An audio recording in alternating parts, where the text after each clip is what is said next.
Hi, we're going to talk today about how you can stop arguing and fighting with people in your life, family, work, relationships, whatever, and instead get your needs met in a deeper and more fuller way than you may have ever thought possible.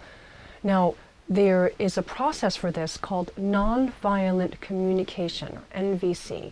And one of the first things in there is for you to be honest with yourself about what's going on for you, how you feel, and what's underneath the feeling. What is it that you're really needing? Because if you don't know what you need, you can't ask for it. And if you don't ask for it, you're unfulfilled and you get resentful and angry, and then things start squishing out on the sides and popping out all over the place. And no one's responsible for that but you, because you haven't asked for what you want. Yeah? And with nonviolent communication, NVC, there's a 4-step process, and that's observations, feelings, needs, requests. And I'll give you a few examples of observations, feelings, needs, request. So for example, my daughter doesn't like getting up in the morning, but we've got to get her ready for school. So she'll wake up and she'll say, "Oh, I'm so tired." And where I start with her is, "Yep, I can see you're really tired." Observations. Feeling. And I know you must be feeling it's so hard, thinking about it's so hard to get up and feeling it's kind of rough right now. Need. And we still need to get up to get you ready for school, darling. 4. Request. So I'll let you rest a couple of minutes, and when I come back in, you'll start getting dressed, yeah? And because I reflected back to her reality, without judging, instead of saying, "Well, just get ready for school," or kind of stuff, she felt acknowledged, and she winds up participating and getting ready every morning. So even though she says, "Oh, it's hard," every morning, she also gets sympathy and, well, she gets empathy, and then winds up participating with cooperation instead of resentment or grudging. And so that's one example. Another example, a lot of couples fight about money or housework. So observations, feelings, needs, request. Observation. "Honey, I checked online. We're overdrawn again." Feelings.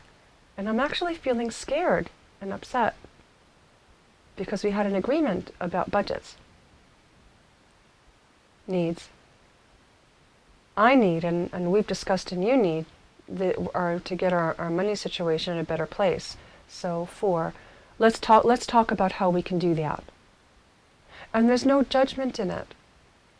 You have your fear and your anger, but still there's no judgment to the other person about what's driving them to break their promises. And so you can be all kind of riding on your righteous horse charger, and the only thing you'll accomplish is making them feel guilty and ashamed, which is going to drive them away from you and drive the two of you apart. And there's a Pyrrhic victory. It's a Greek guy who won the battle and lost the war. And you can win a battle by being very judging and angry and right, but you lose the war because nobody wins, and you lose the intimacy in the relationship. To sum up, we've talked about how arguing just doesn't work because it just makes you right and or the other person right and you wrong, which is just as bad, and nobody ever wins and the whole relationship loses. Instead, use nonviolent communication, NVC, observations, feelings, needs, requests, to first of all, for you to know what you need and what your wants are, because until you own that, no relationship you have is going to be truly healthy. And then secondly, be able to communicate those needs within this process and framework that's safe for you and the other person at the same time, so that you guys can come together and explore it together and build your relationship instead of fight over it. So here's a task for you. Find some area in your life where you can use this, and there will be ample opportunities. Just pick one to start with and use the process. Observations, feelings, needs, request. Figure out what you want first and find a way to say it within that structure and see what happens. Stay curious and stay grounded in what your needs are. Bye for now.